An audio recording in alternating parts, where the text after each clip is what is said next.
Rise and shine mga ka-RSP! Narito na po ang mga gabay, patnubay, palalaat, prediksyon ngayong araw ng Biyernes, September 13, mula kay Master Hans Kua.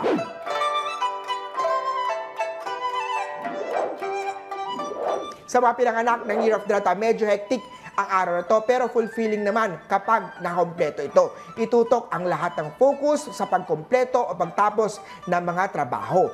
Dark blue at 7 ang swerte kay Year of the Rat. Ox naman tayo, alamin ang mga likes at dislikes ng partner mo para may idea ka kung paano ipakita ang iyong pag-ibig. Magpakita ng appreciation sa minamahal sa pamamagitan ng maliit na regalo tulad ng pagsalubong ng pagkain. Peach at 5 ang swerte kay Year of the Ox. Punta naman tayo kay Year of the Tiger, makipag-collaborate for better result. Pero maging maingat din kung kanino makikipagtambal dahil baka manakaw ang original mong idea. Huwag magpa-scam sa mga online collaboration sa social media.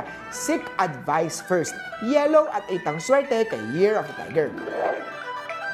Sa rabbit naman, hindi porket sale at may free shipping. Sige ka lang sa pagbibili. Magtipid ha.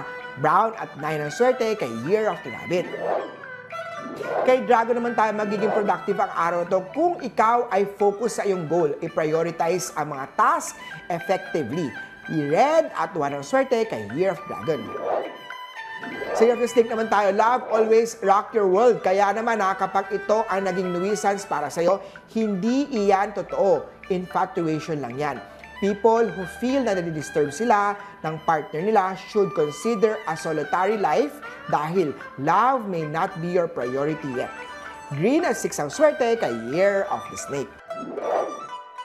Para sa mga pinanganak ng Year of the Horsey, prioritize sleep imbes na pagdutdot ng iyong mobile phone kapag bedtime hours. Unless ito ay importanteng business or obligation. Everything can wait naman until morning. Set a limit din sa pagtanggap ng late night calls.